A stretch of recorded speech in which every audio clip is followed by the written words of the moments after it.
여러분 안녕하십니까. 이태원 클럽에서 시작된 집단 감염 사태. 지금 대구 신천지에 이은 2차 쇼크 가능성에 대한 우려가 크게 제기되고 있습니다. 다시 긴장의 끈을 바짝 당겨야 할 때가 아닌가 싶습니다. 오늘로 생활 방역으로 전환한 지 나흘째인데요. 강도 높은 사회적 거리 두기로 되돌아가야 하는 건 아닌지, 이번 주부터 시작되는 학생들 등교를 연기해야 하는 건 아닌지, 이뤄진 날 라이브가 오늘 정밀 분석해보는 시간을 갖겠습니다. 먼저 이번 이태원 집단 감염 사태와 관련해서 준비된 영상부터 함께 보시겠습니다.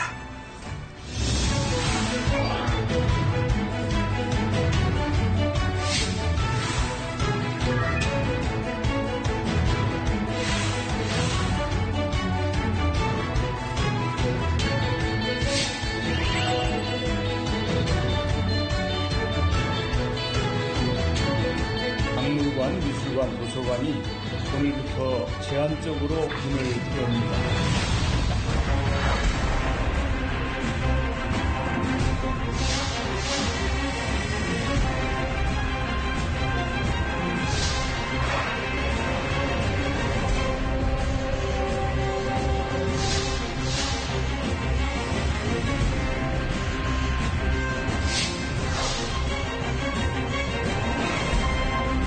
수도권에서 밀폐되고 밀집된 유흥시설에서 많은 확진자와 접촉자가 발생하여 추가 확산의 가능성이 매우 높은 상황입니다.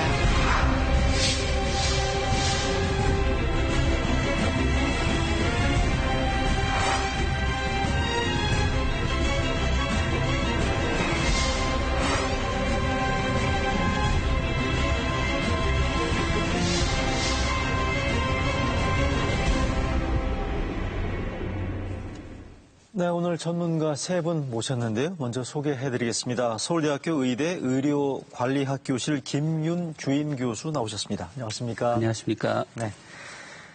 감염내과 전문의시고요. 신상엽 한국의학연구소 학술위원장 모셨습니다. 감사합니다. 네, 안녕하세요. 네. 이대 목동병원 호흡기내과 천은미 교수 오셨습니다. 감사합니다. 안녕하세요. 네. 네, 먼저 이대 이태원 클럽에서 시작된 코로나19 집단 감염 사태, 이게 얼마나 지금 심각한지부터 시작해서 얘기를 나눠볼까 합니다. 전국적으로 지금 관련 확진자가 50명에 육박하는 그런 상황인데요. 김 교수님, 지금 상황 어떻게 보십니까? 예측하기가 대단히 어려운 상황인데요. 네. 그럼에도 불구하고 굳이 예측을 해보자면, 우리가 대구에서 발생한 신천지보다는 규모가 작을 것 같다라고 생각을 합니다. 작을 것 같다? 네, 예. 그 이유는 이제 실제 접촉자의 숫자가 대구 신천지 교인 숫자에 비해서 좀 적은 편이고, 그다음에 증상 발현일로부터 이제 진단이 돼서 정보 역학조사에 들어가고 밀접촉 조차 찾고 하는데 그 기간이 상대적으로 좀 짧아서 이제 이태원에서 시작한 감염이 또 다른 대규모의 2차 감염과 연결고리가 형성되지 않는다면, 그 규모는 대구 규모보다는 더 작을 것 같다. 그렇지만 적지 않은 규모가 될 것 같은 것은 분명해 보입니다. 그럼 신상엽 위원장께서는 어떻게 보십니까? 이게 얼마나 더 확진자가 나올 걸로 보시는지? 지금 신천지 이제 대구 유행 당시에는 이제 2월 7일 정도에 초발 환자들 한 7명 정도가 있었습니다. 이제 초발 환자라는 게 최초? 예, 최초의 증상자들이 한 7명 정도가 있었고요. 이제 31번 환자가 2월 18일에 이제 진단을 받게 되는데, 이제 중간에 2월 9일과 16일에 두 번의 신천지 대구교회 예배가 있었고, 이제 신천지 대구교회 교인의 규모가 한 9,000명 정도 됐었고요.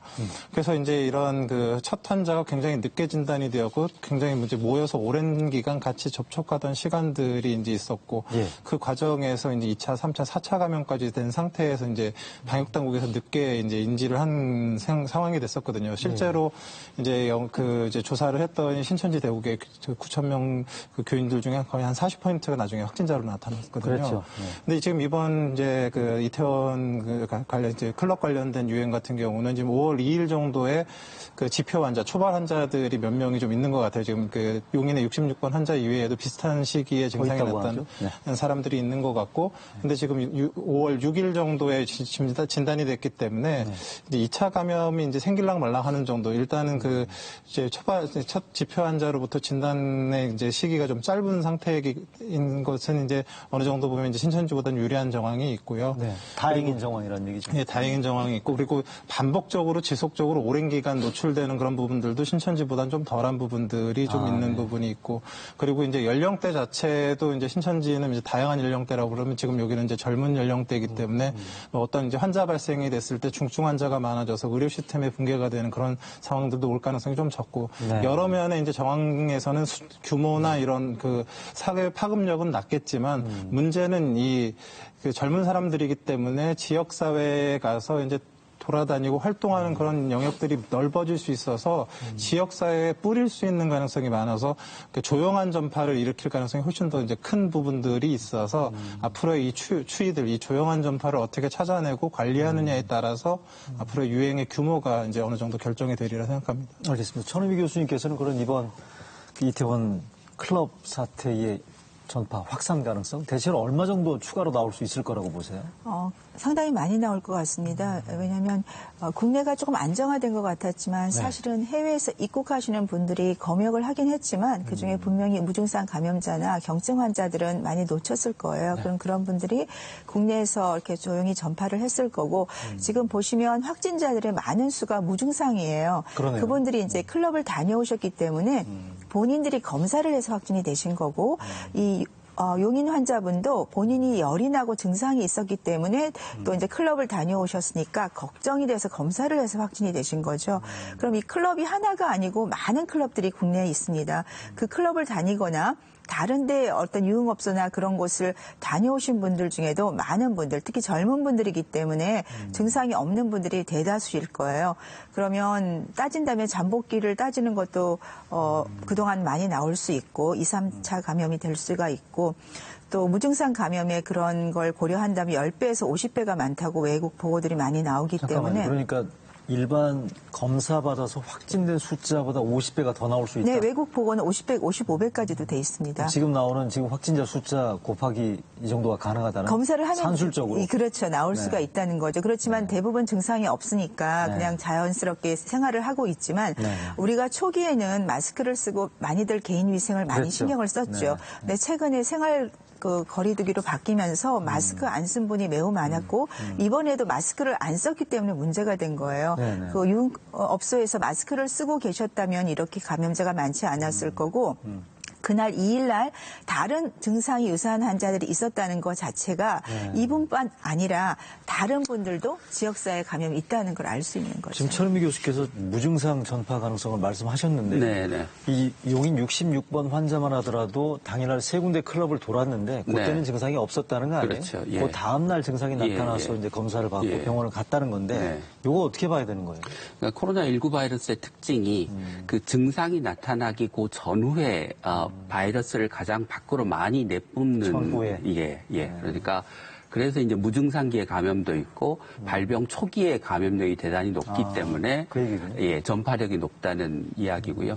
그와 동시에 이제 천은미 교수님께서 지적을 하셨지만 실제 그 항체 검사를 해보면 그 코로나 확진자 검사를 받지 않았고 증상도 없었는데 항체 양성인 사람의 숫자가 뭐 적게는 한 10배, 많게는 뭐 50배, 80배까지도 숫자가 나오는. 그 얘기는 들어왔다가 나갔는데 본인은 전혀 모르는 거죠. 그냥 가볍게 스쳐 지나가는 감염이 많고. 근데 이분들은 전파 가능성은 있고요. 전파 가능성은 있을 거라고 이제 추정을 하는 거죠. 역학조사를 통해서 정확한 경로를 밝혀내기 전까지는 그분들이 다른 사람을 감염시켰는지 여부를 확인할 수는 없지만 아마 미루어 짐작컨대 전파력이 있고 그 전파력이 있기 때문에 우리가 지역사회에서 감염 경로를 알 수 없는 새로운 환자들이 생겨나는 거죠. 그러니까 66번 환자도 어떤 조용한 전파자로부터 감염이 됐을 거고 그 사람이 이제 증상이 나타나고 다른 사람을 감염시켜서 이렇게 큰 이제 이벤트를 만든 거라고 이해하면 될 것 같습니다. 자, 그럼 신상희 위원장님, 이거는 어떻게 봐야 되는 겁니까? 초발 환자가 용인 66번 환자 혼자가 아닐 수 있다는 얘기들이 어제 중대본 발표도 있었거든요. 이거는 어떻게 이 심각성을 봐야 되는 건지? 이제 결국 이제 역학조사를 나가게 되면 이제 크게 두 가지를 확인을 합니다. 하나는 감염 경로의 확인이고 또 하나는 접촉자 조사입니다. 네. 감염 경로 확인은 이 유행이 어디서부터 들어왔느냐를 이제 찾아내는 거기 때문에 일반적으로는 가장 먼저 증상이 나타난 사람을 이제 찾아내서 그 사람의 잠복기 기간 동안 이제 뭐 코로나19 같은 경우는 그 이전 2주 정도의 행적을 다 확인을 하게 됩니다. 네네네. 그 과정에서 어디선가 이제 감염이 됐을 수 있는지를 갖다 이제 확인하는 그런 이제 감염 경로 조사를 통해서 이 유행의 시작은 여기니까 이 연결고리를 끊어야 되겠구나라는 걸 확인할 수 있게 되는데 지금 이제 과거 신천지 대구교회 같은 경우도 한 7명 정도가 이제 비슷한 시기의 증상이 나타났었고 지금 31번 말고. 예. 그 오늘 지금 뭐 용인 66번 환자도 이제 처음 환자로 알려져는 있지만 비슷한 시기의 증상자들이 있는 상황입니다. 그런 경우는 결국 이 사람이 이제 첫 그 지표 환자가 아니라 그러면 다른 사람들도 가능성이 있거든요. 네네. 그래서 이런 경우에는 이제 처음 초기 증상자들의 동선들을 이분들이 지표 환자가 있을 수 있다는 걸 전제로 해서 7명이면 7명 전체를 다 감염 경로를 확인을 해야 되고요. 이게 이제 어디서 들어왔는지 모르는 상황에서 또 이제 지금 확진자들이 계속 나오고 있는 상황이라 네네. 그러면 지금 젊은이들 같은 경우는 대부분 또 증상이 없거든요. 네. 이런 분들은 그냥 접촉자 조사만 해서 또 되는 게 아니기 때문에 대부분은 위험 집단에 대한 전수조사, 신천지 내국에서 했던 것처럼 클럽에 다녀갔던 사람들, 일접 접촉, 어느 정도 접촉 가능성 있는 사람들에 대해서 네네. 증상이 없더라도 전수조사를 해서 접촉자 조사를 좀 더 확대해서 해나가는 그런 그 방역, 역학조사가 이제 필요한 상황이라고 봅니다. 그럼 이 말씀, 이 설명에 따르면 초발 환자가 용인 66번 말고 여러 명이 더 있다면 방역에 대한 조사의 로드도 더 높아지고 커질 수 있겠네요. 그럼 정 교수님. 네, 그렇죠. 그러니까 지금 한 7,000명 가까이 전수조사를 하겠다고 하셨고요.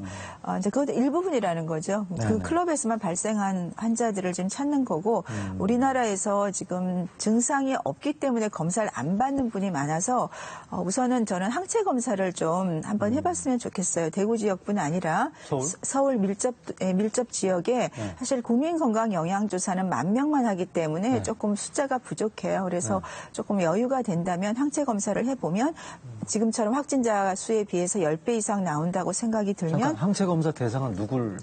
저는 자발적으로 뭐 지원자도 좋을 것 같고요. 아니면 뭐 어떤 뭐 공공기관이라든지 학교라든지 그런 쪽을 한번 선발적으로 하면 좋을 것 같습니다. 전수조사란 말씀이시죠? 네, 하나를 그래서 정해서. 일부를 정해서 하게 되면 그 수가 많이 나오게 되면 국민들께서 조금 더 경각심을 가지실 수 있고 이번처럼 이런 일이 발생하기 전에 좀 더 마스크 착용을 좀 더 생활을 할 수 있는 그런 계기도 될 것 같습니다. 김 교수님도 저런 아이디어 어떻게 보세요? 그러니까 외국에서도 이미 그런 이제 항체 조사를 하고 있는데 항체 조사를 하는 이유는 전체 국민 중에서 몇 퍼센트가 이제 면역 항력이 있는 항체를 갖고 있는지 또 이게 확진자 수는 뭐 10,000명, 10만 명 이렇게 되지만 실제로 감염을 경험해서 그러니까 스쳐 지나가는 사람까지를 포함해서 이 감염자의 숫자가 어느 정도나 되는지를 추정할 수 있어야 이게 이제 향후의 방역 전략이나 감염병 대응 전략을 세우는데 핵심적인 정보이기 때문에 그런 조사를 좀 할 필요가 있다고 아직 생각합니다. 우리는 그게 착수된 상태는 아닌 거죠? 정부가 하겠다고는 발표는 했는데요. 예, 착수하지는 않은 걸로 알고 있습니다. 알겠습니다. 네. 이번 사태 관련해서도 우려스러운 게 또 앞에 세 분의 전문가도 잠깐 언급이 있었습니다만 대구 신천지 사태와 관련해서 우리가 유의해서 볼 유사한 지점들이 꽤 있다라는 거고요. 밀폐된 지역에서 집단 감염이 있었고 바로 이 대목인데 거기를 갔던 사람들이 방문 사실을 좀 제대로 밝히지 않고 있다라는 부분들을 저희가 지금 우려할 수밖에 없는 간단한 문제가 아닌 것 같은데 관련해서 정세균 국무총리가 어제 했던 발언 잠깐 들어보시겠습니다. 1,500여 명의 이태원 클럽 방문자 중 접촉자를 밝히기 쉽지 않거나 신분을 드러내기를 원하지 않는 분들이 상당수 계신 것으로 보입니다. 방대본과 지자체에서는 모든 수단을 동원해서 최단 시간 내 이분들을 찾아내서 진단검사를 실시해 주시기 바랍니다. 네, 신상희 위원장님. 서울시에서 어제 조사를 해보니까 1,900명을 조사했더니 3분의 1도 채 전화를 안 받더라 이렇게 얘기를 하더군요. 요거는 좀 간단히 볼 문제는 아닌 거죠. 나머지 3분의 2가 지금 소재 파악이 안 된다거나 전화를 안 받는다 이러면 이거 그 뭐 주변에 있는 근처에 뭐 카드 사용 내역이랄지 핸드폰 뭐 이런 그 위치 추적 같은 거를 한다고 합니다만 분명히 이거 한계가 있을 거로 보여지고 외국인이랄지 군인들이나 이런 추적이 안 되는 부분들이 있을 것 같은데 이 부분이 역학 조사 과정에서 어떤 난제로 작용할 건지 설명을 좀 부탁드릴까요? 지금 이제 이 클럽 관련 지금 유행에서 이제 몇 가지 이제 문제점들이 이제 제기가 되고 있는데 지금 말씀하신 분들이 이제 가장 큰 문제입니다. 결국은 이제 그 환자와 노출된 접촉자 조사를 하는 과정에서 이제 결국 어떤 사람이 접촉했는지를 확인하려고 그러면 이제 어떤 개인 정보들이 필요한데 물론 지금 뭐 일부의 이제 입장 과정에서 뭐 연락처를 적고 뭐 했는데 이제 대부분 이제 잘 맞지 않는 부분들이 많고 실제적으로는 연락이 잘 안 되고 있는 상황이라고 하거든요. 그래서 지금 가장 중요한 거는 이제 그런 연락처를 어떤 부분이 최대한 빨리 확보를 해야 되는데 뭐 말씀하셨지만 카드 사용 내역을 확인하거나 CCTV를 확인해서 뭐 보거나 아니면 뭐 이제 뭐 휴대폰이나 이런 게 있는 사람들은 같이 갔던 이제 지인들이나 이런 사람들의 이제 그것들을 통해서 일단 연락처 확보해서 저 검사를 받고 격리를 시키는 게 1차적인 이제 목표가 될 것 같고요. 또 하나는 이제 지금 역학조사를 하면서 또 어려움을 겪게 될 게 본인들이 실제 클럽에 갔다 왔고 이제 본인이 연락을 받지 않았더라도 사실 이제 자발적으로 검사를 받고 그분들이 이제 그런 역학적 방역의 통제 안에 들어와야지만 어떤 정도 관리가 될 건데 그러겠죠. 1차적으로는 이제 증상이 이제 젊은 분들이라 없는 분들이 많아서요. 이제 증상이 나타나지 않았기 때문에 못 얘기를 하는 경우가 있기 때문에 일단은 전수조사 확보를 해갖고 모두 다 검사를 시켜야 될 것 같고요. 또 이제 또 두 번째 문제는 이제 본인이 이제 조사 대상자가 됐을 때 숨기는 경우들이 좀 생길 수가 있어요. 아무래도 이게 유흥업소다 보니까. 예, 그래서 증상이 있는데도 증상의 시기를 숨기거나 없다고 해서 초발 환자가 되면 그 전에 과거 경로까지 다 확인을 해야 되기 때문에 그래서 그런 증상을 숨기는 사람들이 있는 경우도 있고 지금 뭐 많이 겪고 있지만 본인의 이제 동선을 속이는 경우들도 있고 그런 과정에서 이제 접촉자를 누락시키게 되면 그게 결국 지역사회에 가서 씨앗이 되어서 지역사회 유행의 단초가 되기 때문에 이제 그런 부분들을 최소화할 수 있는 그런 객관적인 정보를 최대한 많이 확보를 해야 되거든요. 그래서 뭐 휴대폰 GPS, 이제 CCTV 뭐 이런 것들을 이제 열심히 확인해서 객관적인 증거를 이제 들이밀어야 이제 어느 정도 다시 이제 얘기가 되는 경우들이 있어서 굉장히 이제 역학조사의 범위가 넓고 힘든 그런 상황이라고 볼 수 있겠습니다. 근데 우리 전 교수님 이런 경우에 역학조사를 할 때 무슨 법적인 강제력은 없는 거 아닌가요? 거짓말을 한다고 해서 이렇게 이걸 어떻게 뭐 자백을 해라 할 수는 없는 문제 아닌가요? 지금은 없죠. 그렇죠. 없고 거기 가신 분들 문진표나 그런 것이 제대로 작성이 안 된 거예요. 그러니까 아마 추적하기가 대단히 어려울 것 같습니다. 지금 상황으로는. 이렇게 되면 결국 이런 식으로 파악이 안 되는 지역사회 전파로 확산될 우려나 이런 부분들은 얼마든지 열려 있다는 거죠. 그러니까 개인적으로 호소를 하는 수밖에 없죠. 본인도 문제가 되겠지만 주변 분들한테 큰 피해를 줄 수 있으니까 국가에서 정부에서 조금 그런 쪽에 대해서 말씀을 해주셔서 스스로 자발적으로 신고를 하는 방법밖에 지금 없다고 생각합니다. 자발적인 신고라는 건 참 이게 결국 한계가 있을 수밖에 없는데 신천지 때도 이게 소재가 파악이 안 되고 연락처가 뭐 누락이 되고 잘못 오기 돼서 문제가 많이 되지 않았습니까? 이것도. 그러니까 두 가지 말씀을 드리고 싶은데 하나는 이제 그 신천지 경우에도 비슷한 일이 있었는데 사회적인 뭐 편견이나 낙인 효과라고 하는 게 사람들로 하여금 숨고 정보를 숨기게 만드는데 이게 방역에 도움이 되지 않거나 장애물이 된다는 겁니다. 그러니까 뭐 클럽에 갔거나 또는 뭐 다른 여러 가지 어떤 클럽에 갔거나 하는 게 뭐 사회적인 가치 판단의 개개인별로 가치 판단의 사항이긴 하겠지만 방역의 관점에서 보면 그렇다고 해서 그런 사람들을 비난하거나 차별하거나 어떤 낙인을 찍거나 하면 그 사람들이 숨게 되고 숨기게 되고 그게 방역에 도움이 안 된다는 사실들을 좀 국민들이 좀 이해해 주셨으면 하는 게 첫 번째 바람이고요. 두 번째는 이게 우리가 이제 해외 입국자 관리를 했던 그 진화 과정을 살펴보면 처음에는 뭐 단순히 발열 체크하고 연락처 적고 하다가 그 다음에는 나중에는 뭐 앱도 깔고 실제로 전화되는지 걸어보기도 하고 이런 식으로 이제 강화됐는데 물론 모든 부분에서 강화된 그런 관리 절차가 다 필요하진 않겠지만 감염의 위험이 높은 곳 예를 들면 클럽 같은 유흥업소에서는 어떤 사람이 출입하는지에 대해서 지금 해외 입국자를 관리하는 수준의 어떤 철저한 관리 그러니까 전화도 걸어보고 신분도 확인하고 연락처도 확인하고 하는 등의 그런 조치들이 있어야 이게 사건이 생겼을 때 그 이후에 대처가 체계적으로 가능할 거라고 생각합니다. 근데 유흥업소에서 방금 말씀하신 네. 실원 관리나 이런 부분들이 과연 얼마나 실효적으로 이루어질 수 있는지, 예를 들어서 공항이나 이런 데서는 네. 우리 당국에서 나와서 신분증도 확인하고 이 사람이 맞는지에 대한 확인이 가능할 텐데 유흥업소야 뭐 결국 유흥업소 직원들이 확인하는 거 아닌가요?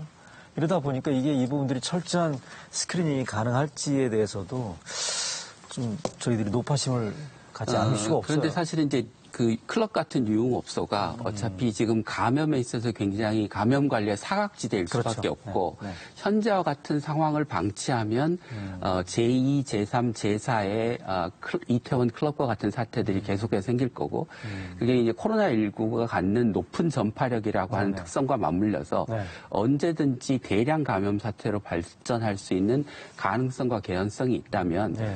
그러니까 첫째 클럽을 문을 닫을 거냐 네. 아니면 문을 닫게 하는 게 사회 경제적으로 우리가 그렇게까지 할 수 없다고 한다면 네네. 그 출입자 관리를 철저하게 하는 수준까지는 저는 필요하다고 생각합니다. 개인적인 생각이 퍼뜩 드는 게 네. 클럽 앞에 뭐 방역 당국 요원이 네. 이를테면 출입 기록이나 이런 부분들을 좀 직접적으로 확인할 필요가 있다는 생각도 드는데 네. 이것도 가능한가요? 생각해 보시면 예전에 이제 그 미국에서 네. 9.11 사태 이전에 네네. 비행기를 타는 게 뭐 그렇게 번거롭거나 그랬죠. 힘든 일이 아니었지 않습니까? 네네. 근데 그 사태가 난 이후로는 공항에서 보안 검색을 받는 게 얼마나 힘들고 번거로운 절차가 됐지만 많은 사람들이 그게 해야 되기 때문에 네네. 그냥 받아들이는 절차가 되고 새로운 사회적 문화와 제도 규범이 된 거죠. 자, 이것도 보니까 발상을 전환할 네. 수밖에 없는 그런 타이밍이라는 우리가 흔히 얘기가 코로나 이전과 이후가 다르다고 하는데 알겠습니다. 그게 말로만 그렇게 얘기하지 실제로는 정말 일상이 많이 달라져야 됩니다. 네, 이번 이슈와 관련해서 저희가 또 눈여겨볼 대목 가운데 하나가 바로 생활 방역으로의 전환 시점이 과연 적절했느냐, 이게 너무 시기상조 아니었냐, 이런 지금 논란이 벌어지고 있거든요. 6일날 생활 방역으로의 전환이 지금 단행이 됐었는데, 신상희 위원장님, 이번 일이 벌어지고 나서 보니까 과연 생활 방역으로 전환이 시점이 적절했는지에 대한 여러 가지 지금 평가가 있거든요. 어떻게 보시는지. 그래서 이제 제가 생각하기에는 생활 방역으로 전환되기 위해서는 이제 몇 가지 좀 조건들이 갖추어져야 된다고 저는 생각을 했었어요. 이제 예를 들면 해외에서 입국한 그 입국자들의 이제 그런 위험성이 방역 당국에서 컨트롤이 되고, 그다음에 부활절, 총선 뭐 이런 황금 연휴를 지나면서 지역 사회의 대유행이 확인이 되지 않고, 또 하나는 이제 뭐 학교나 아니면 그런 다중 이용 시설이 또 이런 생활 방역을 받아들일 만한 대비가 되어 있고, 뭐 이런 조건들이 이제 어느 정도 갖추어진 상태에서는 이제 일상생활과 이제 경제 활동과 이제 이런 방역이 병행이 되는 이런 생활 속 거리두기가 이제 가능하다고 봤는데, 사실 이제 이런 조건들이 4월 말과 5월 초를 이제 거치면서 어느 정도 이제 충족됐던 상황은 맞죠. 그래서 이제 이런 부분들을 가지고 확진자 수도 줄고 어느 정도 충족이 됐었던 상황인데, 이제 문제는 이제 이제 4대 위험 시설을 이제 그 방역당국에서 계속 이제 주의 깊게 봤었거든요. 이제 유흥시설, 체육시설, 학원, 종교시설. 네. 이 중에서 사실 나머지 세 군데는 어느 정도의 그 방역 대비가 잘 되고 있었다고 생각을 하는데, 체육, 문제는 학원 뭐 이런 시설. 이제 뭐 종교 시설도 그렇고 뭐 어느 정도 지금 비교적 계속 이렇게 통제가 잘 학원도 됐다고 그렇고 보는데. 체육 시설도 그렇고 마스크 다 쓰고 어느 정도의 이제 인원 통제도 가능하고 이제 관리가 되고 있었는데, 사실 유흥 시설 부분은 좀 충분히 관리가 되지 않았던 부분들이 있었거든요. 4대 위험 시설 중에서. 그래서 여기가 이제 가장 이제 걱정이 되고 있었던 부분들이고, 이제 여러 전문가들도 이제 여러 우려를 표명했던 적이 있었거든요. 그래서 예. 다른 시설과는 달리 이제 유흥 시설에 대해서는 좀 더 이제 뭔가 이제 생활 속 거리두기를 갖춰서 전환하는 과정에서 좀 대비나 이런 좀 관심을 더 기울였어야 되지 않나, 이런 생각을 갖고 있었습니다. 그러니까 신상희 위원장님 말씀 결국 좀 더 까다로운 기준을 적용했어야 되지 않겠느냐라는 그런 반성이 필요하다는 건데, 천은비 교수님 동의하십니까? 네, 맞습니다. 네. 그러니까 유흥시설이 확진자가 별로 안 나왔었기 때문에 좀 가장 위험한 사각지대였는데도 불구하고 특별한 이렇게 좀 제재가 없었던 것 같아요. 그래서 유흥시설을 우리가 백신이 개발돼서 코로나19로 완전히 종식되기 전까지는 사실은 유흥시설을 영업을 못하게 할 수는 또 없잖아요. 그건 생활이기 때문에. 그렇다면은 일부분 출입하는 그런 사람들의 수를 제한을 하고 들어올 때 철저하게 문진표 작성을 해서 교회 시설에 이용하는 것 정도 이상의 그러한 제재라기보다는 좀 제한을 두는 것이 지금 아까 교회 종교시설 그렇죠. 종교시설처럼 철저하게 좀 방역을 하고 그리고 만일에 그 방역을 어겼을 때는 조금 강한 제재, 뭐 완전히 영업을 못하게 하는 그런 정도의 제재까지 만일 된다면은 좀 더 철저하게 할 수 있을 것 같다. 좀 걱정이 되는 거는 이 이제 그런 유흥시설에 출입하셨던 분들 중에 많은 분들이 이제 감염 증상이 없는 분들이 많을 텐데 그분들이 가정이나 주변에 학생들을 감염을 시키게 되면 그 아이들이 학교를 가겠죠. 그러면 이제 계약과 맞물려서 또 큰 문제도 발생할 수 있다는 점을 조금 알아야 될 것 같습니다. 자, 그러면 어제 서울시가 그 유흥업소에 대한 영업 정지 명령을 내렸단 말이죠. 이거는 적절하다고 보시는 거죠? 지금은 우선은 영업 정지를 해야 되고 네네. 그 차후에 네. 계속 영업 정지를 할 수는 없으니까 좀 더 구체적인 실현성 있는 방안을 마련해야 될 것 같습니다.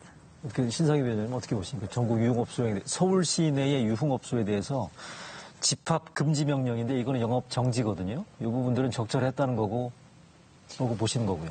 지금 아직 그 유행의 규모를 알 수 없는 상태에서 전국적으로 지금 지역사회 감염이 나타나고 있기 때문에 지금 현실적으로는 이제 영업정지에 준하는 그런 집합금지 명령이 어찌 보면 유효한 상황이라고 보고요. 네네.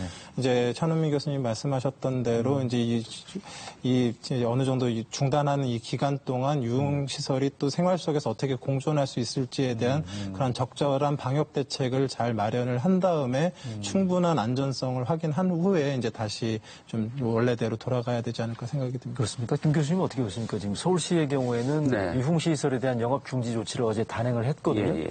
근데 정부는 전국 단위로 지금 유흥시설의 운행 자제를 권고하는 행정명령을 네. 내렸는데 이걸 혹시 네. 전국적으로 확대할 필요성?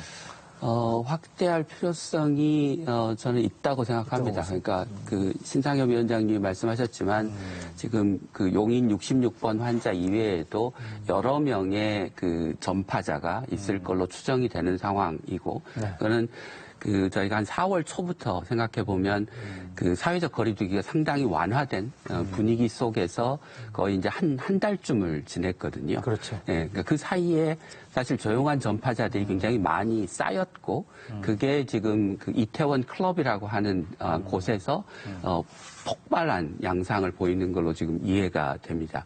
그렇다면 지금 젊은이들 사이에 상당수의 그 감염자가 있을 수 있고 그런 사람들이 모여서 감염을 전파시킬 수 있는 개연성을 차단해야 되기 때문에 그러면 유흥업소를 문을 닫게 하는 게 저는 맞다고 생각합니다. 그렇게 보십니까? 네. 자, 그럼 이건 세 분께 제 질문을 드리고 싶은데 생활 방역으로의 전환이 단행된 게 불과 지금 나흘 전이거든요. 5월 6일이었지 않습니까? 이런 집단 감염 사태, 이태원 클럽에서 벌어진 게 지금 뭐 부산 전국적으로 확산되는 조짐을 지금 보이다 보니까 다시 강도 높은 사회적 거리두기로 되돌아가야 되는 것 아닌가라는 얘기들이 지금 나오고 있는 상태인데 물론 나흘밖에 안 됐습니다만 이걸 다시 되돌리는 게 과연 적절한 건지에 대한 논란이 충분히 있을 거라고 생각되거든요. 신상희 위원장님 어떻게 보십니까? 상황을 좀 지켜봐야 되는 거겠죠? 지금 뭐 생활 속 거리두기를 한다라는 얘기는 이제 방역 당국에서 어느 정도의 지역사회 감염은 이제 감수하고 그건 이제 우리 그 방역 대책을 통해서 감수를 하는 과정에서 또 사회적 경제적인 문제들이 이제 큰 상황이기 때문에 공존하겠다라는 거고 어찌 보면 이제 그 첫 시험 때에 올라서 이제 여러 가지 시험을 받고 있는 상황이지 않습니까? 그렇죠.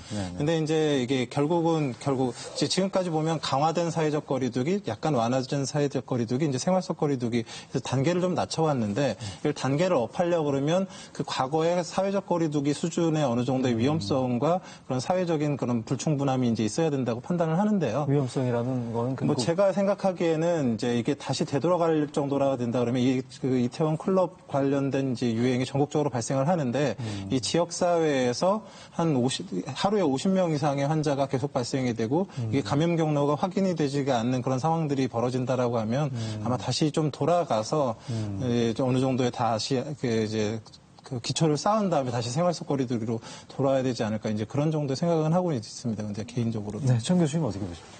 이제 조금 지켜본다고 정부에서 말씀을 하셨고요. 그렇죠. 다시 다 돌아가게 되면 모든 영업이 또 다 금지를 해야 되기 때문에 조금 구체적으로 그러니까 제한을 시키는 거죠. 그러니까 체육시설 분야별로? 그렇죠. 분야별로 뭐 조금씩 제한을 해서 이렇게 철저하게 방역을 하는 경우에만 영업을 할 수 있게 한다. 그러면서 관찰을 좀 하고 그렇지만 지금 부모님들이 제일 걱정을 많이 하고 계세요. 그래서 그거는 참 네, 그래서 그 문제만 조금 해결을 해주고 지금 유흥시설, 종교시설, 체육시설 이런 곳에 대해서 우리가 출입을 할 때 요 사이 보시면 많이 보시지만 마스크 너무너무 안 쓰세요. 그러네요. 예, 그래서 그 점에 대해서 조금 더 강조를 하면서 경과를 보는 것도 방법이라고 생각합니다. 어떻게 보십니까, 김 교수님? 그러니까 그 생활 속 거리두기로 정부가 이제 전환하겠다라고 한 시점이 6일이었는데 사실 용인 환자의 그 발생은 그보다 훨씬 더 뭐 이전. 1일 뭐 이랬으니까. 예, 며칠 전이죠.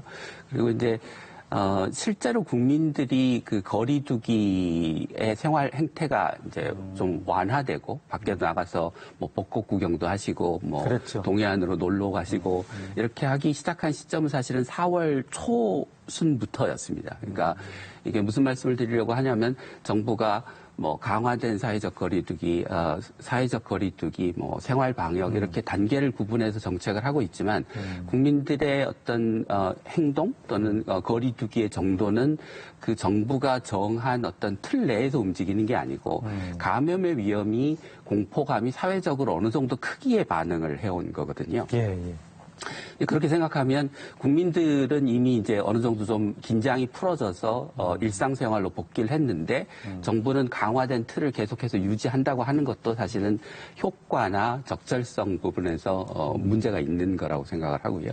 오히려 지금 필요한 거는 생활 속 거리두기에 정부가 제안한 여러 가지 수칙들이 국민들이 일상생활 속에서 그걸 얼마나 지킬 수 있느냐, 지킬 수 있게 만드느냐 또는 지킬 수 있는 사회적 조건을 만들어주느냐. 그러니까 제도나 문화나 규범을 바꿔서 정부가 제안하는 생활 속 거리두기를 지킬 수 있도록 해줘야 되는데 지금은 지침만 있고 국민들이 그걸 실제로 지킬 수 있는 조건이나 제도를 안 만들어주고 있는 게 문제인 거죠. 그럼 네. 조건이나 제도라는 건 뭐가 있다고? 그러니까 예를 들면 그 정부가 제안한 중요한 이제 수칙 중에 하나가 아프면 3, 4일 집에서 쉬기죠. 그렇죠. 예. 근데 이제 설문조사를 해보니까 국민들이 제일 지키기 어려운 그 원칙이라고 얘기를 하거든요. 현실적으로 쉽지 않다는 네. 거죠. 출근 안 할 수도 근데 없고. 아픈데 집에서 쉬는 게 개인적으로 내가 밖에 나가서 일을 할 수밖에 없는 상황 때문에 나가야 되는 조건이 문제인 거지.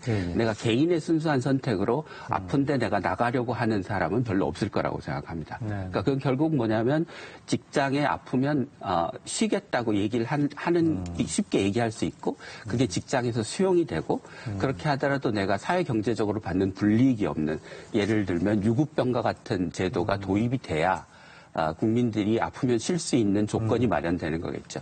그러면 정부가 수칙만 얘기할 게 아니라 제도나 규범을 만들어주는 노력을 해야 되는 거죠. 촘촘한 제도적인 보완이 필요하다는 말씀으로 이해를 하고요.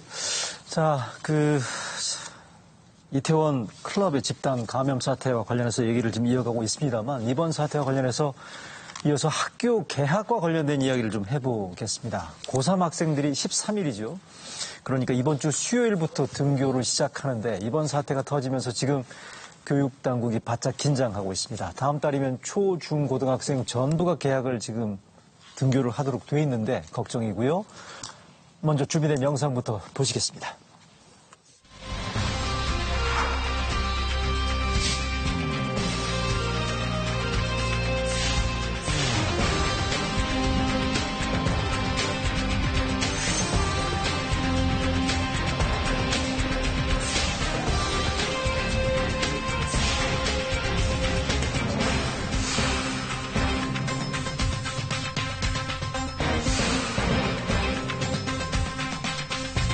일상과 방역을 함께 나가는 생활 속 거리두기의 성공도 학교 방역의 성공에 달려있다고 해도 과언이 아닙니다.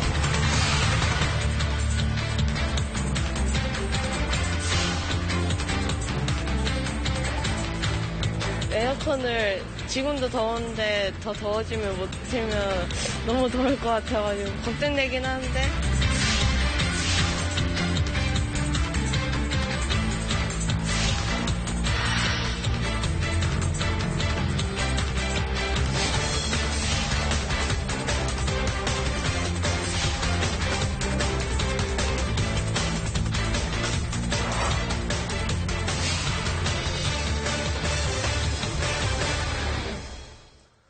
네, 말씀드린 대로 이번 이태원 집단 감염 사태로 인해서 학생들의 등교 그리고 개학을 이대로 강행해도 되는 건지 등교를 연기해야 되는 건 아닌지 다시 의견이 분분하게 제기되고 있는 그런 상황입니다. 먼저 교육부가 최근에 발표했던 학생들의 등교 수업식이 지금 순차적으로 돼 있는데요. 관련 화면을 저희가 준비했으니까 한번 보실까요?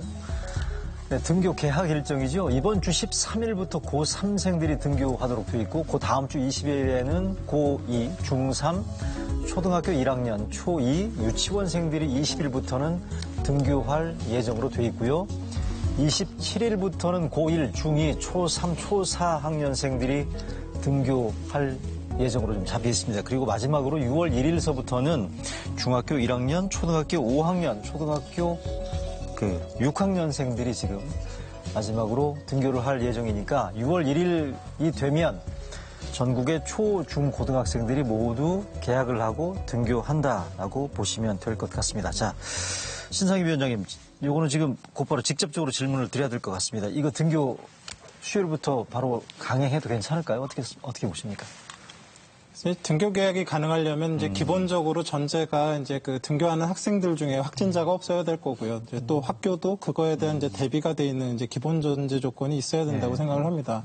사실 뭐 지금까지는 어느 정도 가능한 정도의 조건은 갖춰졌었다고 생각을 하는데요.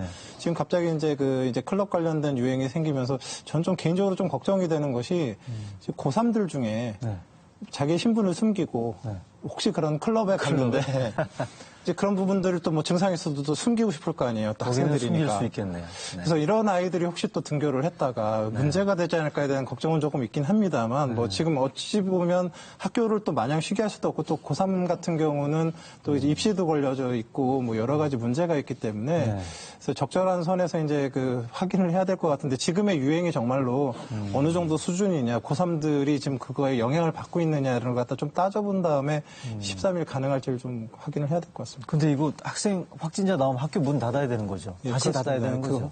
그 학교 자체는 바로 문을 닫아야 되기 때문에 이게 의미가 없어지는 그런 상황이 될 수도 있습니다. 청 교수님 어떻게 보십니까? 개학 연기해야 되나요? 그대로 강행해야 되나요? 지금 3일밖에 안 남았거든요. 수요일이죠. 네, 그래서 고3은 부분적으로 자율권을 좀 줬으면 좋겠습니다. 말씀하신 대로 본인이 그런 클럽을 다녀왔거나 본인이 그런 위험을 갖고 있는 경우도 있을 거고 또 부모님 입장에서는 몸이 너무 약하거나 그런 아이들에 대해서는 조금 선택권을 가지고 며칠 좀 경과를 봤으면 좋겠다. 그러면 대부분 부모님들이 찬성을 해서 고3을 먼저 등교를 하기로 한 거로 알고 있습니다. 네. 그렇긴 하지만 또 일부에서는 반대하는 부분도 있기 때문에 좀 몇 분은 나의 선택권으로 내가 조금 경과를 보고 싶다. 그래서 부분적으로는 자율 선택권을 주는 것이 좀 좋을 것 같습니다. 근데 이 프로그램 전에 제가 시작되기 전에도 말씀을 드렸습니다만 이걸 학생들의 학부모들의 선택권을 준다는 게 과연 현재 교육 현실에서 얼마나 가능할 건지에 대해서는 충분히 좀 걱정이 좀 앞서는데 교수님은 어떻게 보십니까? 그러니까 우리가 코로나와 공존하는 상당 기간, 전문가들이 얘기로는 한 2년, 적어도 2년은 앞으로 2년? 는 버텨야 된다, 이렇게 얘기를 하는데, 그러면, 지금, 물론 이제 이태원 클럽에서의 집단 감염이 일어나기 이전으로 생각해 보면 상당 기간은 감염자 숫자가 계속 줄고 있었고, 감염자 숫자가 단단히, 로 내려온 시기가 상당 기간 됐었고 그러면 그런 정도의 위험밖에 없는 상황에서 학교 문을 열지 않는다고 하면 사실 2년 내내 학교 문을 못 열는 상황과 똑같은 판단이 되는 거거든요. 피할 수 없으면 그냥 가야 된다. 그러니까 우리가 해야 될 일은 등교의 시기를 늦추는 게 아니라 학교를 감염의 위험으로부터 조금 더 안전하게 만들어야 되는 건데요. 또 그 안에는 학교의 밀도를 줄이고 발열자 체크하고 유증상자 격리하고 이런 종류의 문제도 있지만 학교에 나오지 않아도 충분한 학습 효과를 낼 수 있는 환경 또 천은미 교수님께서 말씀하신 것처럼 개인에 따라서는 감염으로부터 겪는 위험의 정도가 다를 수 있기 때문에 예를 들면 만성질환을 갖고 있는 학생도 있을 수 있는 거고요. 그러면 감염의 위험이 상존하는 상태에서 학교에 등교하기 어려우면 그런 학생들이 원격으로 수업을 받을 수 있는 그러니까 등교하는 학생들은 와서 수업을 받고 학교에 나올 수 없거나 어려운 학생들은 원격으로 수업을 참관하고 이런 종류의 새로운 시스템, 새로운 학교를 우리가 만들어 나가는 게 감염의 위험을 줄이면서 정상으로 복귀하는 그거는 방역 당국이 고민할 거라기보다 교육 당국이 조금 그렇습니다. 머리를 짜내야 될 부분인 것 같네요. 그러니까 우리 사회의 모든 부분이 코로나 바이러스 사태 이후로 영향을 받는 것이기 때문에 이게 새로운 뉴노멀을 만드는 거는 방역 당국의 문제가 아니라 정부 전체의 문제고 우리 사회 전체의 과제인 거죠. 관련해서 제일 큰 걱정이 이게 지금 만약에 그러니까 등교 개학을 강행했을 때 우리나라가 싱가포르 전철을 혹시 밟게 되는 것 아닌가. 신상규 위원장님 뭐 아시겠습니다만 싱가포르의 경우에 3월 말이었죠. 개학을 강행했다가 결국 보름도 안 돼서 확진자가 우르르 나오니까 다시 비대면 수업 온라인으로 지금 전환을 했었는데 우리나라도 이렇게 되지 않으리란 또 그런 보장은 없지 않습니까? 이 부분들에 대해서도 충분히 대비를 해야 될 것 같은데. 지금 이제 코로나19가 저희가 많이 이제 겪어보면서 어느 정도 병의 특징을 알고 있습니다. 이제 그 코로나19가 무슨 공공시설을 이용하거나 무슨 대중교통을 이용하면서 이렇게 쉽게 감염이 되지는 않고요. 대부분 보면 그 밀접한 접촉을 하는데 이렇게 밥을 같이 먹을 정도의 친밀한 접촉들. 밥 먹을 때 마스크를 벗어야 되지 않습니까? 그렇죠. 마스크를 벗는 상황에서 보통 한 15분 이상의 장기간의 그런 노출이 있었을 때에 대부분 이제 감염이 되는 양상이고 그래서 중국 같은 경우도 대부분 이제 가족 감염 중심의 이제 감염이 주로 이루어졌습니다. 우리나라 같은 경우는 그런 상황에 시설 중심의 이제 집단 유행이 계속되고 있는데요. 학교 같은 경우는 이제 여러 조건을 만족하고는 있지만 사실 제가 보기엔 마스크가 굉장히 중요하거든요. 그러니까 마스크를 잘 착용하는 상황에서 어느 정도의 그 학교 내부의 방역 대책을 잘 갖추고 있다라는 상황이라 그러면 학교 내부에서 이게 대유행이 이렇게 일어나고 그럴 가능성이 굉장히 낮습니다. 근데 이제 문제는 그런 것들이 잘 지켜지지 않는 상황에서 이제 확진자가 늘어나고 그 안에 여러 확진자가 있는 경우에는 이제 어떤 산발적인 감염에 이제 우려는 있다고 생각을 할 수 있기 때문에 다른 집단보다 학생들이 더 위험하다, 뭐 학교가 더 위험하다라고 보기보다는 진짜 말 그대로 젊은 성인들이 클럽 가는 게 훨씬 더 지금 위험한 상황이 보십니까? 저희 지금 상황이 아닌가 싶습니다. 자, 방금 신상엽 위원장께서 말씀하신 부분과 관련해서 저희가 그 학교의 예방 조치 계획을 지금 당국이 발표한 게 있거든요. 자, 그래픽 화면 준비되어 있나요? 이거 보시면서 제가 천은미 교수님한테 여쭤보겠습니다. 학교 코로나19 예방 조치 계획을 보면 등교할 때는 발열 검사를 제대로 하고요. 수업 시간은 마스크를 착용하고 간격을 둔다. 점심 시간에도 칸막이를 설치하고 확진자가 발생하면 원격 수업으로 전환한다라는 게 일단 교육 방역 당국 같이 지금 공통으로 발표한 예방 조치 계획인데 신상희 위원장께서는 방금 이 정도를 지키면 클럽보다는 안전할 것 같다라고 얘기를 하시거든요. 어떻게 평가하십니까? 우선 수업을 할 때 저는 수업 시간을 최단기했으면 좋겠어요. 짧게? 필요한 수업을 오전 수업만 하면 이 학교를 등교하게 된 또 계기가 학원을 괜찮더라는 그런 얘기들이 많았는데 학원은 수업 시간이 2-3시간이 단축이 되고 식사를 하질 않습니다. 그렇기 때문에 그 시간 동안은 마스크를 착용을 하고 있기 때문에 문제가 덜하지만 학교에서는 오전부터 오후까지 수업을 하게 되면 마스크를 만지고 벗을 수 있고 식사 시간은 반드시 벗게 돼 있어요. 그래서 식사 시간에 감염 위험이 매우 높은 상태고 또 식사 후에 마스크를 아무데나 주머니에 넣었다 다시 꺼내서 착용하고 여러 가지 감염 위험이 있기 때문에 만일에 고3 등교를 지금 뭐 다시 어떻게 할 수가 없다면 고3 같은 경우도 오전 수업만 좀 해보고 상황을 보고 그다음에 수업 시간을 늘리는 방안을 했으면 좋겠고 초등학교 저학년 같은 경우는 지금 온라인 수업을 한다든지 아니면 식사는 하지 않고 하교를 시켰으면 좋겠고요.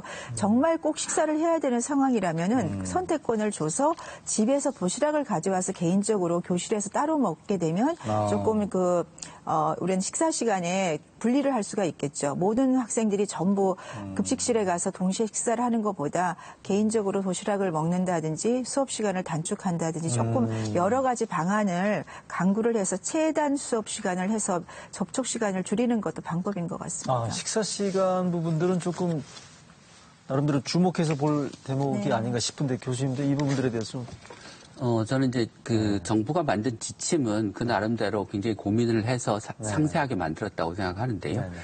그게 실제로 학교에서 잘 지켜지느냐가 굉장히 중요할 것 같습니다. 특히 이제 저학년들의 경우는 쉬는 시간 되면 뭐 마스크 벗고 친구들하고 뭐 이렇게 막 어울리고 뭐 그렇게 할 가능성들이 꽤 있어서 그런 이제 학생들의 어떤 행동이나 행태를 학교가 얼마나 잘 규율해내느냐, 학생들이 그런 규율을 지키는 게 얼마나 중요한 의미인지를 이해하게 만드느냐가 핵심적인 부분이라고 생각합니다. 그리고 해보면서 우리가 그 새로운 시스템을 계속해서 보완해가고 만들어 나가는 수밖에 없거든요. 예, 알겠습니다. 자, 학교 관련해서 하나 더 저희가 또 눈여겨볼 대목 가운데 하나가 교실에서 에어컨하고 공기청정기를 어떻게 써야 되는지에 대한 논란들이 꽤 있거든요. 신성희 위원장님 어떻습니까? 지금 창문 3분의 1 열고 에어컨을 가동해도 된다라는 지금 수정안을 지금 교육당국이 제시를 했는데 요거는 좀 의미가 있다고 보십니까? 어떻습니까?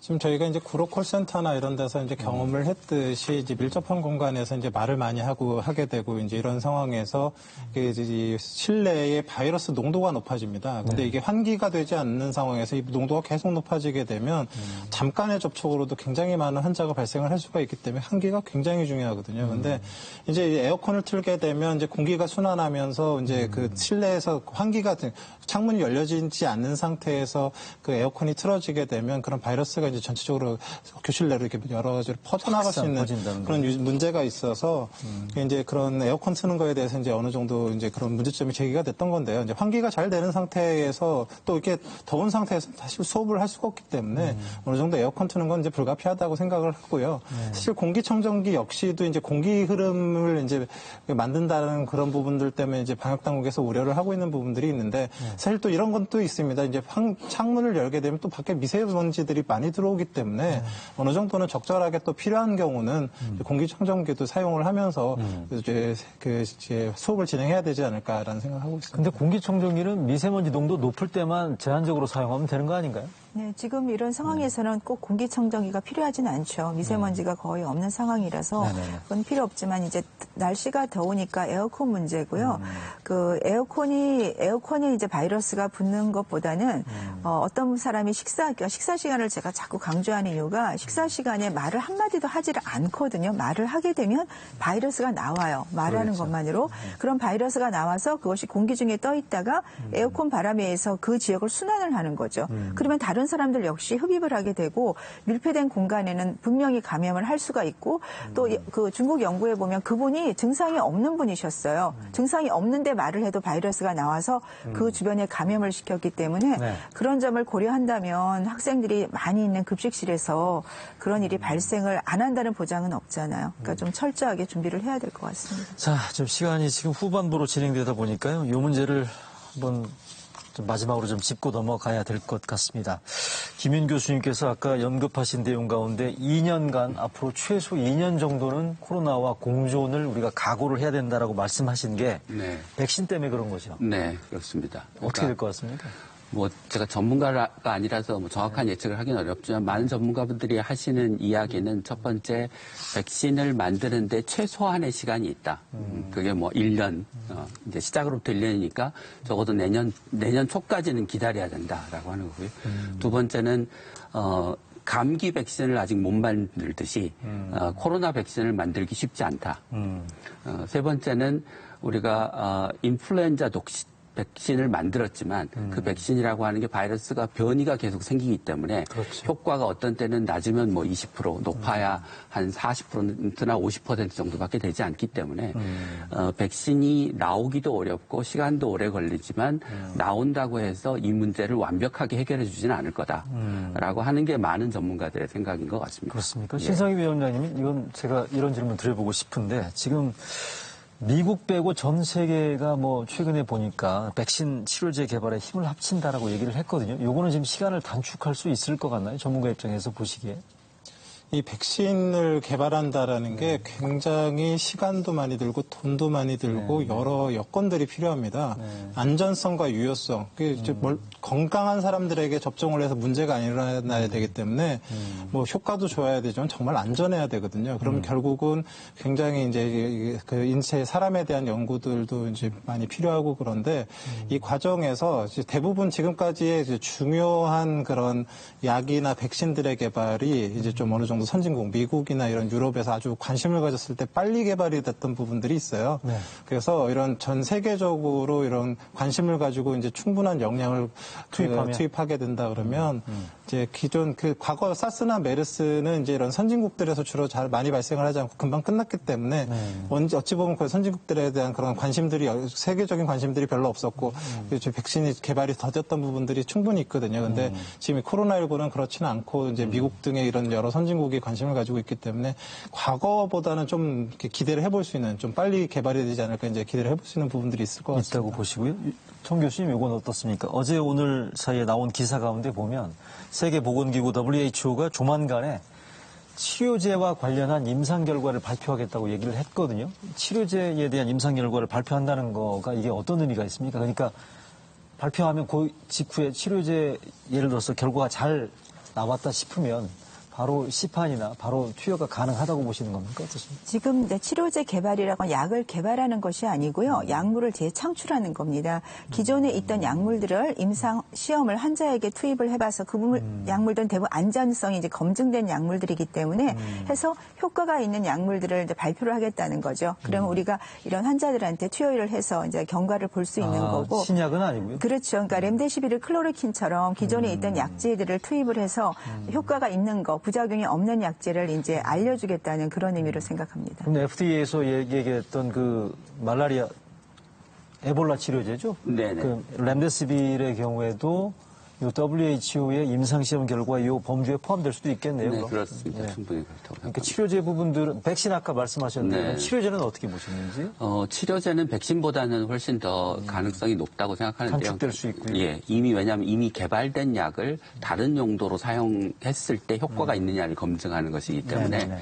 예, 더 가능성이 높다고 생각합니다. 근데 이거는 그러니까 그 말 그대로 치료제이기 때문에 감염 발생을 줄이는 효과가 있는 게 아니고 이제 감염된 사람이 사망률을 낮추거나 치료 기간을 단축시키거나 하는 효과가 있다는 점을 이해하실 필요는 있을 것 같습니다. 그 얘기는 아까 그 코로나와의 공존을 말씀하시는 거는 백신을 전제로 한 거고 치료제는 이보다는 좀 범위가 작은 거죠? 저는 백신보다는 치료제가 더 앞으로 유용할 거라고 생각을 합니다. 왜냐하면 이 코로나는 감기 바이러스이기 때문에 독감도 우리가 백신을 맞으면 건강하신 분은 항체 형성이 높지만 노약자나 어린이들은 항체 형성이 잘 안 되거든요. 그렇기 때문에 독감이 많이 걸려요. 독감이 걸릴 때 우리가 신종플루 전에 많이 사망자가 나왔지만 타미플루가 나오면서 대부분이 조기에 치료를 할 수가 있어요. 치료제였으니까. 타미플루 역시 기존의 약제를 조금 더 확대 개발한 약이었거든요. 그러면 지금 렘데시비르 같은 약이 지금 효과가 중환자한테 있다고 발표가 되고 있기 때문에 기존 약제들이 좋은 약물이 재창출이 된다면 증상이 생기기 전에 생긴 후라도 약물을 빨리 투입을 해서 바이러스 증식을 막게 되면 이 병을 종식시키는 것이 아니라 공존을 해가면서 사상자를 최대한 줄일 수가 있기 때문에 그냥 저는 그 점이 더 현실성이 있다고 생각합니다. 치료제도 분명히 공존 기간을 단축시킬 수 있다는 그렇죠. 말씀이시네요. 네. 자, 그럼 신상희 위원장님, 이게 우리 식약처의 경우나 우리 국내 전문가들은 렘데시빌에 대해서는 좀 약간 신중하다고 얘기 들었는데 맞나요? 지금까지 이제 결국 코로나19, 그러니까 코로나 바이러스에 대한 치료제가 아직 없거든요. 이제 다른 바이러스에 사용하던 약들을 이제 다른 바이러스에 사용하던 약들이라는 얘기는 안전성은 어느 정도 입증이 됐다는 얘기거든요. 이제 유효성만 확인하면 됩니다. 그래서 이제 그런 다른 바이러스에 쓰던 약들이 진짜 이 코로나19에도 효과적일 거에 대한 유효성에 대한 실험을 하고 있는 거거든요.